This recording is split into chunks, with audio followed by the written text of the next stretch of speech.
you share some of your favorite food-related travel experience and how they influence your cooking? Yeah. While traveling, you have tasted many. Yeah. Basically, I travel for experimenting with all the local food. എൻ്റെ ഒരു സ്വാധീനിച്ചത് ഞാൻ all India travel ചെയ്ത ആളാണ്. Each state അങ്ങനെ പോകുമ്പോൾ പല സ്ഥലങ്ങളിലും നമ്മൾ പല ടൈപ്പ് ഫുഡ് കാണും. അതിന് ചില ഏരിയാസിൽ പ്യോർ വെജ്, ഫോർ എക്സാമ്പിൾ നമ്മളിപ്പോൾ രാജസ്ഥാനിലൊക്കെ പോകുമ്പോൾ കൂടുതലും ഉത്തരാഞ്ചലിൽ പോയി കഴിഞ്ഞാൽ എക്സ്ക്ലൂസീവായിട്ട് ഇറ്റ്സ് എ വെജിറ്റേറിയൻ സെക്ടർ. പിന്നെ ഈ എന്താ പറയുക നോർത്ത് ഈസ്റ്റിലൊക്കെ പോയി കഴിയുമ്പോൾ എൻറ്റയർലി ഡിഫറെൻ്റ് ഒരു സോർട്ട് ഓഫ് ഫുഡാണ്. അവർക്കൊന്നും ഒരുപാട് വെറൈറ്റീസ് ഒന്നുമില്ല. മീറ്റും പക്ഷേ ഇമ്പോർട്ടൻ്റ് ആണ്. Little spices, very little spices. അവരുടെ നാച്ചുറലി അവിടെ കിട്ടുന്ന എന്താ പറയുക വെജിറ്റേഷൻ വെച്ചിട്ടുള്ളൊരു കൾച്ചറാണ് അവർ ഡെവലപ്പ് ചെയ്തിട്ടുള്ളത്. അങ്ങനെ ഓരോ സ്റ്റേറ്റിലെ നമ്മളങ്ങനെ കണ്ട് പോയിട്ടുണ്ട്. അപ്പോൾ ഓരോ സ്ഥലത്ത് പോകുമ്പോഴും ഞാൻ അതാണ് കൂടുതലായിട്ട് മനസ്സിലാക്കിയത്. അവരുടെ flora and fauna whatever it is, depending on the climate, depending on the topography, അതനുസരിച്ചിട്ടാണ് അവരുടെ ഫുഡ് കൾച്ചർ ഡെവലപ്പ് ചെയ്തിരിക്കുന്നത്. അവർക്ക് എന്ത് കിട്ടുന്നു, ചുറ്റുമുള്ള കാര്യങ്ങൾ, വെജിറ്റബിൾ ആണെങ്കിലും മീറ്റ് ആണെങ്കിലും, വാട്ട് സോർട്ട് ഓഫ് മീറ്റ്. ഞാൻ പറഞ്ഞല്ലോ നോർത്ത് ഈസ്റ്റിലൊക്കെ പോയി കഴിഞ്ഞാൽ ഡോഗ് മീറ്റ് കഴിക്കുന്ന ഏരിയാസ് വരെ ഉണ്ട്. അപ്പോൾ ഇങ്ങനെ ആൻഡ് പോക്ക് അവരൊരു ഭയങ്കര ഡെലിക്കസിയാണ്. ഓക്കെ, അങ്ങനെ പോകും കാര്യങ്ങൾ. അപ്പോൾ അതേസമയം ഉത്തരാഞ്ചൽ ഏരിയ എന്ന് പറയുമ്പോൾ മോസ്റ്റ്ലി ടെമ്പിൾ ടൂറിസം ആൻഡ് അങ്ങനത്തെ സ്ഥലമാണ്. That is all the other dams ഇല്ലേ, കേദാർ, ബദ്രി, അങ്ങനെ വരുന്നുണ്ട്. അവിടെ എപ്പോഴും വെജ് ഫുഡാണ് അവർ പ്രിഫർ ചെയ്യുന്നത്, നോൺ വെജ് അങ്ങനെ കിട്ടില്ല. അതും ഹില്ലി ടെറൈനാണ്. അപ്പോൾ ഹില്ലി ടെറൈനിൽ അവർക്ക് ലിമിറ്റഡ് സോഴ്സസ് ഉള്ളൂ, അതൊക്കെ വെച്ചിട്ട് കഴിക്കുന്നതായിരിക്കും. ആൻഡ് ബാക്കി സ്റ്റേറ്റുകളിൽ പോകുമ്പോൾ കുറേ ഭയങ്കര ലാവിഷായിട്ടുള്ള ഭയങ്കര varieties. For example go to Punjab sector, അവർക്ക് വേറെ ഒരു ഐറ്റം. പിന്നെ ഓയിൽ ഉപയോഗിക്കുന്നതിൽ വ്യത്യാസം. കാശ്മീരിൽ പോകുമ്പോൾ അവിടെ ശ്രീനഗറിൽ അവരുടെ വേറെ സ്റ്റൈൽ ഓഫ് ഫുഡ്. അപ്പോൾ ഇങ്ങനെ ഓരോ കാൽക്കട്ടയിൽ പോകുമ്പോൾ സ്ട്രീറ്റ് ഫുഡിന് ഭയങ്കര importance. And at the same time in Delhi also street ഫുഡിന് ഭയങ്കര ഇമ്പോർട്ടൻസ് ആണ്. അപ്പോൾ ഇങ്ങനെ പോകുമ്പോൾ നമുക്ക് ഒരുപാട് കാര്യങ്ങൾ കാണാൻ സാധിക്കും. അപ്പോൾ ഇൻഫ്ലുവൻസ് ചെയ്തോന്ന് ചോദിച്ചാൽ ഇതൊക്കെ പഠിക്കാൻ പറ്റും. ബട്ട് നമ്മൾ as Malayalees living in Kerala, നമുക്ക് അവരുടെ ഫുഡ് അങ്ങനെ നമ്മൾ കഴിക്കുന്നു, അവിടെ പോകുമ്പോൾ കഴിക്കുന്നു, അല്ല നമ്മൾ അങ്ങനെ എപ്പോഴും കഴിക്കുന്നില്ലോ. ഈവൻ നോർത്ത് ഇന്ത്യൻ ഫുഡ് ഒക്കെ of course we all eat north Indian food. And കേരളത്തിൻ്റെ ഫുഡ് എന്ന് പറയുമ്പോൾ നമുക്കത് പ്രത്യേക ഒരു സ്വാദും ടേസ്റ്റാണ്. അപ്പോൾ കേരളം അങ്ങോളം ഇങ്ങോളം എക്സ്പ്ലോർ ചെയ്യുമ്പോൾ അതിലും ഉണ്ടല്ലോ വെറൈറ്റീസ്. ട്രിവാൻഡ്രം സ്റ്റൈലല്ല കോട്ടയത്ത് വന്നാൽ. ഇപ്പം മിഡ് കേരളയിൽ എത്തിക്കഴിഞ്ഞാൽ പത്തനംതിട്ടയൊക്കെ വന്നു കഴിഞ്ഞാൽ ഇറ്റ്സ് എൻറ്റയർലി ഡിഫറെൻറ്റ്. നോർത്ത് കേരളയിൽ പോയാൽ അത് അവിടെ നിന്നും വ്യത്യാസം, തൃശ്ശൂർ പോയാൽ അത് വേറെ. അപ്പോൾ ഇങ്ങനെ വെറൈറ്റി ഓഫ് സദ്യയിൽ തന്നെ മാറ്റങ്ങൾ, നോൺ വെജിൻ്റെ കാര്യത്തിൽ മാറ്റങ്ങൾ. അപ്പോൾ ഇത് പഠിക്കുക, അത് അതൊക്കെ നമ്മളെ ഒരുപാട് ചിലപ്പോൾ ട്യൂൺ ചെയ്തിട്ടുണ്ടാകും. ലൈക്ക് എങ്ങനെ ചെയ്യണം, അതിനെക്കുറിച്ച് പഠിക്കാനും നമുക്കത് ഏറ്റവും ബെസ്റ്റ്. എല്ലാവരുടെ ഫുഡും ബെസ്റ്റാണ്. നമുക്ക് അങ്ങനെ സെലക്ഷൻ പ്രോസസ് ഇല്ല. വാട്ട് ഈസ് നമുക്ക് എത്ര അപ്പീലിംഗ് ആയിട്ട് തോന്നുന്നു എന്നുള്ളതാണ് നമ്മുടെ ടേസ്റ്റ്. നമുക്ക് കൂടുതൽ ഇഷ്ടം എപ്പോഴും കഴിച്ച് പഴകിയ ഭക്ഷണത്തോടായിരിക്കും, നമ്മൾ കഴിച്ച് ശീലിച്ച ഭക്ഷണം. എങ്കിലും നമ്മൾ എക്സ്പെരിമെൻ്റ് ചെയ്യാൻ എപ്പോഴും മൈൻഡ് ഓപ്പൺ ആയിരിക്കും. എന്നാലല്ലേ നമുക്ക് മറ്റുള്ളവരുടെ ആഹാരം നമുക്ക് അപ്രീഷിയേറ്റ് ചെയ്യാൻ പറ്റും. കേരളത്തിൽ തന്നെ, കേരളം കഴിഞ്ഞാൽ പിന്നെ നമ്മൾ സൗത്ത് ഇന്ത്യ വന്നു കഴിഞ്ഞാൽ നമുക്ക് ഓഫ്കോഴ്സ് അതിൽ കുറേ ഈ ഗോവയിലൊക്കെ പോയി കഴിഞ്ഞാൽ കുറേ നമ്മൾ സിമിലാരിറ്റീസ് ഉണ്ട്. ബിക്കോസ് കോക്കനട്ട് മിൽക്കൊക്കെ നമ്മളെല്ലാം കോമൺ ആയിട്ട് യൂസ് ചെയ്യും. അപ്പോൾ ഇങ്ങനെ കുറേ കാര്യങ്ങൾ, something very common, something very. അതുപോലെ Tamil Nadu it's a beautiful place എന്ന് ഞാൻ പറയും. ആൾക്കാരുടെ കാര്യത്തിലും ഫുഡിൻ്റെ കാര്യത്തിലും വെറൈറ്റീസ് എനിക്ക് ഭയങ്കര ഇഷ്ടമാണ്. തമിഴ്നാട്ടിൻ്റെ ആൾക്കാരെയും അവിടുത്തെ ഭക്ഷണവും. കേരളം കഴിഞ്ഞാൽ പിന്നെ എൻ്റെ ഫേവറേറ്റ് ഡെസ്റ്റിനേഷനാണ്. ഇങ്ങനെ ചൂസ് ചെയ്യാനായിട്ട് എനിക്ക് ഒരുപാട് അവസരം കിട്ടിയിട്ടുണ്ട്. അതൊരു വലിയൊരു learning experience. It must have influence me. എനിക്ക് എല്ലാ ടൈപ്പ് ഓഫ് ഫുഡും ഉണ്ടാക്കാൻ സാധിക്കുന്നത് അതിൻ്റെ നമ്മൾ പഠിച്ച് ചെയ്യുന്നുണ്ടാവാം. ഈ ട്രാവൽ ചെയ്യുന്നതിന് മുമ്പ് എങ്ങനെയാണ് ഓൺലി സ്റ്റഡി മെറ്റീരിയൽ വെച്ചിട്ടല്ലേ നമ്മൾ ചെയ്യണേ, അല്ല ഫസ്റ്റ് ഹാൻഡ് എക്സ്പീരിയൻസ് ഇല്ല. പക്ഷെ ട്രാവൽ ചെയ്ത് നേരിട്ട് ആ സ്ഥലത്ത് പോയി അവിടുത്തെ ലോക്കൽ ആൾക്കാരെ അവരുടെ ഫുഡ് ഉണ്ടാക്കുന്നത് നേരിട്ട് കണ്ട് മനസ്സിലാക്കുമ്പോൾ it's A different level of experience. കൂടുതൽ ഒത്തൻറ്റിക് ആയിട്ടുള്ള ഡിഷസ് നമുക്ക് കൊണ്ടുവരാൻ പറ്റും. So my second question is, you had a successful career as a chef, as a author, and like a television personality. So can you share some insights into how you managed in HL in these different areas? Chef എന്നുള്ള നിലയ്ക്ക് you can see that I was a successful chef എന്ന് പറഞ്ഞാൽ I was never a chef. Okay, I was always a celebrity chef എന്ന് പറയുന്നത്. ഈ ടെലിവിഷനിൽ വേണ്ടി മാത്രം വരുന്ന ഒരു ഷെഫാണ്. കുക്കിംഗ് ഒരു പാഷൻ കൊണ്ട് മറ്റുള്ളവർക്ക് പറഞ്ഞു കൊടുക്കാൻ. It's a demonstration actually. And you also targeting house wives basically. അപ്പൊ നമ്മൾ ഭയങ്കര നിങ്ങൾ പഠിക്കുന്ന പോലെ മറ്റേ ഗ്രാമവും കണക്കും ഒന്നും അല്ല. ഓക്കെ.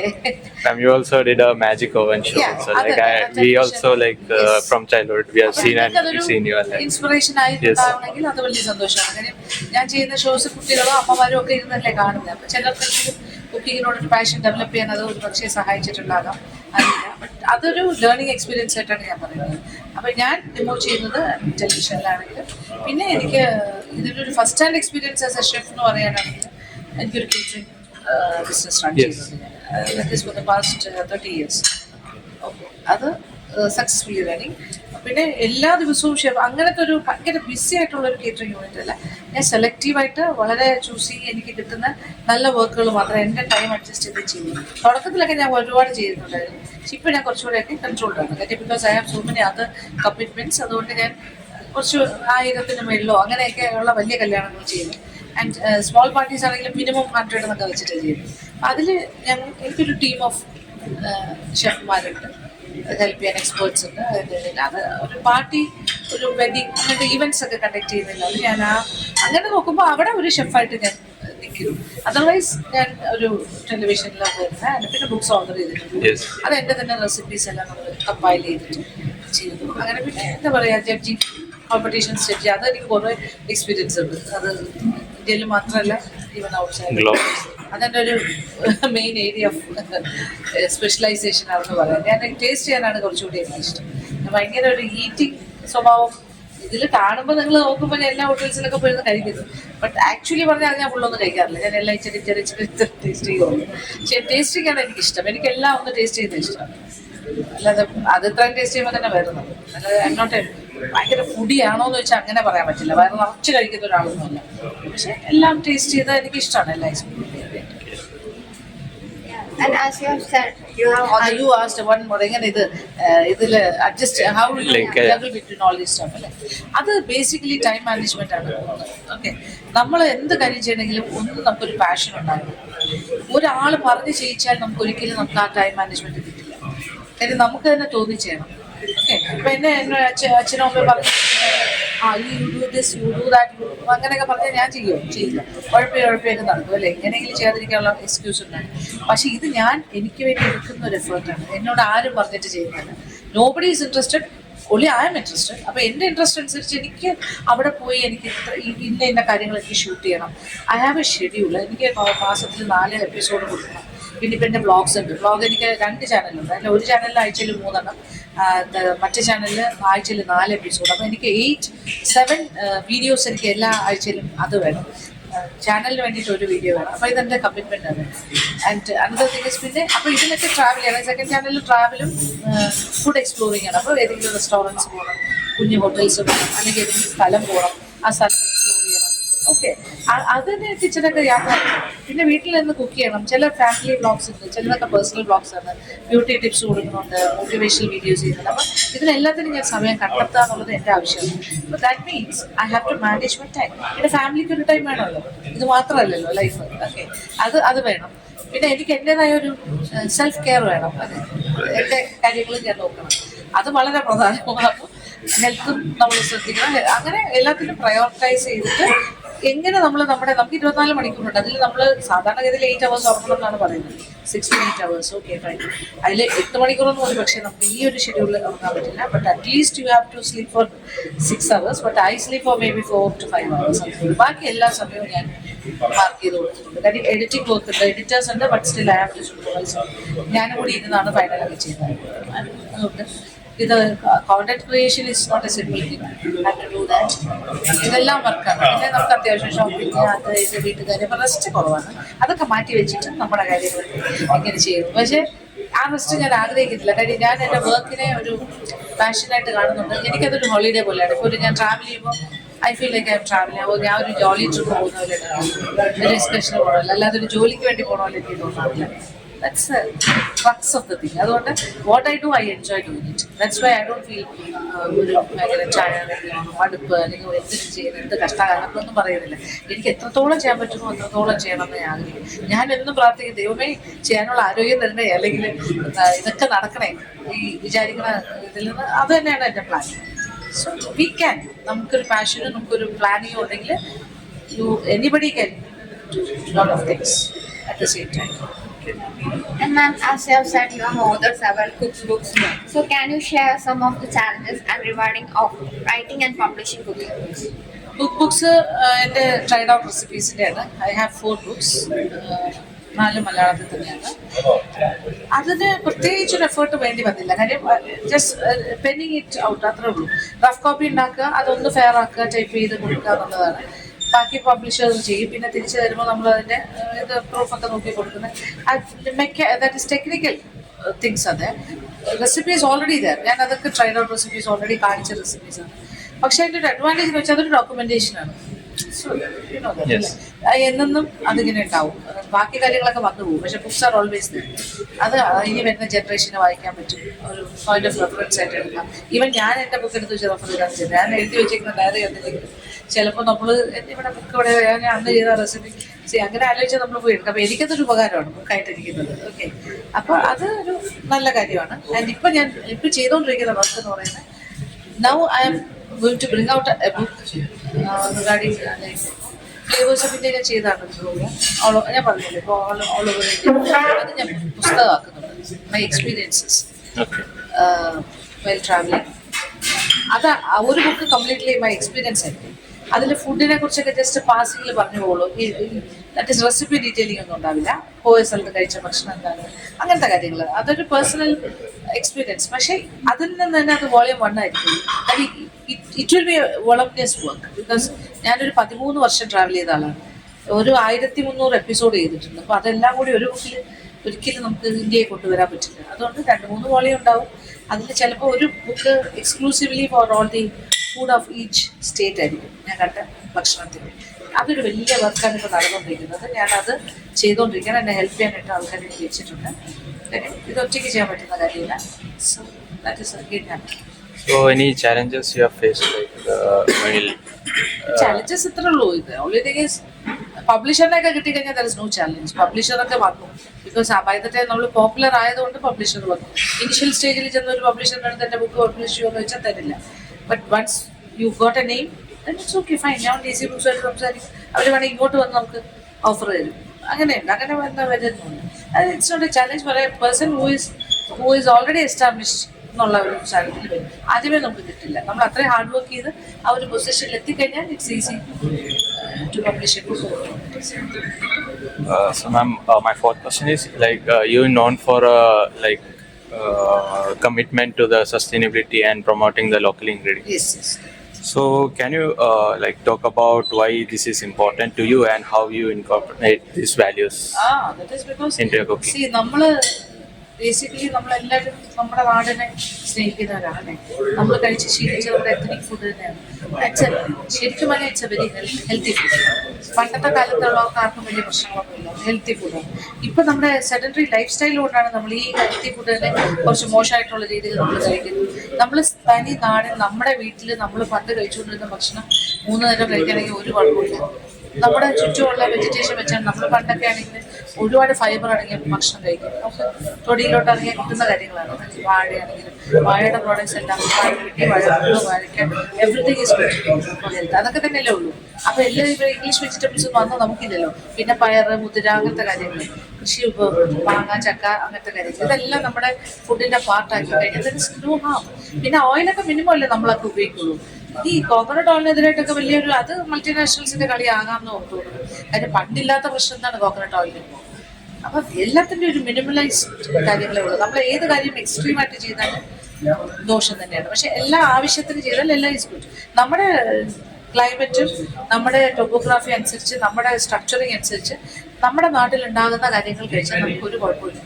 തേങ്ങ നമ്മുടെ ഏറ്റവും കൂടുതലുള്ള കേരളത്തിൻ്റെ തനതായ എണ്ണ എന്താ പറയുക സീഡാണ് അല്ലേ, ഓയിൽ കൊണ്ടുവരുന്ന സാധനമാണ്. ഫ്രൂട്ടോ ഓട്ടോ.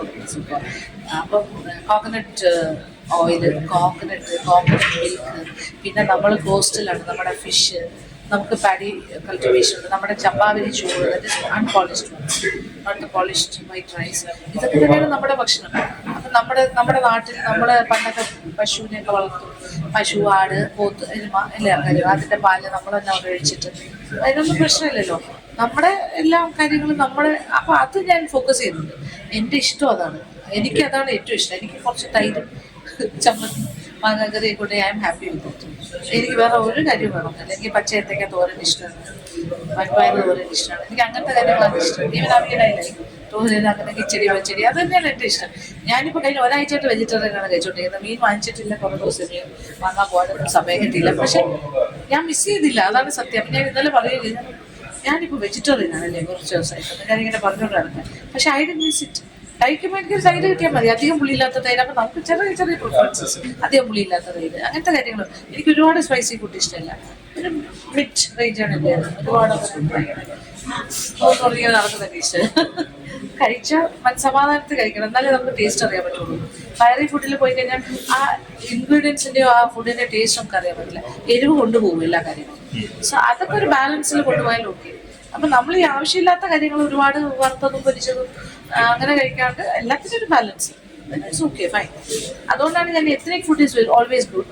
നമ്മുടെ traditional ones neat and clean ആയിട്ട് ചെയ്യാം, അങ്ങനത്തെ ഒരു സാഹചര്യത്തിൽ ചെയ്യുക. അതുകൊണ്ട് ഏറ്റവും ലോക്കലായിട്ടുള്ള കടയിൽ നിന്ന് കഴിക്കുമ്പോഴും അവർ നീറ്റ് ആൻഡ് ക്ലീൻ ആയിട്ടാണോ ചെയ്യുന്നതെന്ന് മാത്രം നമ്മൾ നോക്കിയാൽ മതി. Nothing else matters. അവരാരും ട്രെയിൻഡ് ആൾക്കാരെല്ലാം ഒന്നുമല്ല. അത് അവരുടെ കൈക്കണക്കും അവരുടെ ഒരു വർഷങ്ങളായിട്ടുള്ള എക്സ്പീരിയൻസ് ആണ്. വീട്ടിലുണ്ടാക്കുന്ന പോലെ ഉണ്ടാക്കി കൊടുക്കുന്ന ഒരുപാട് ഷോപ്സ് ഉണ്ട്. അപ്പോൾ അതുകൊണ്ട് നമ്മളെപ്പോഴും we are always going back to our roots. അത് ഫൈനലി അങ്ങനെ വരുള്ളൂ. നമ്മളിനി എത്ര കറങ്ങി നടന്നാലും എവിടെയൊക്കെ ചെന്ന് നല്ലതൊക്കെ കഴിച്ചാൽ നമ്മൾ അവിടെ ഇരുന്ന് ഇങ്ങനെ അല്ലെങ്കിൽ ദൈവം നാട്ടിൽ പോയി കുറച്ച് കഞ്ഞി കുടിച്ചാൽ മതിയായിരുന്നു വിചാരിക്കില്ലേ. കഞ്ഞി ചമ്മന്തി ചുട്ട പപ്പടവും കഴിച്ചാൽ അതിൽ കിട്ടുന്ന ഒരു പ്ലഷർ വേറെ എന്തല്ലോ. വെറുതെ കഞ്ഞിയിൽ ഉപ്പിട്ട് കഴിച്ചാൽ തന്നെ ഹാപ്പി ആയി. അങ്ങനെ തോന്നുന്ന സമയങ്ങൾ ഉണ്ടാവാം. കൂടുതൽ ഭക്ഷണമൊക്കെ കഴിച്ച് സാച്ചുറേഷൻ പോയിട്ടില്ല. എനിക്കെന്തോ ഭാഗ്യത്തിന് ഒരുപാട് ഭക്ഷണം കഴിക്കാനുള്ള ഭാഗ്യം ഉണ്ടായിട്ടുണ്ട്.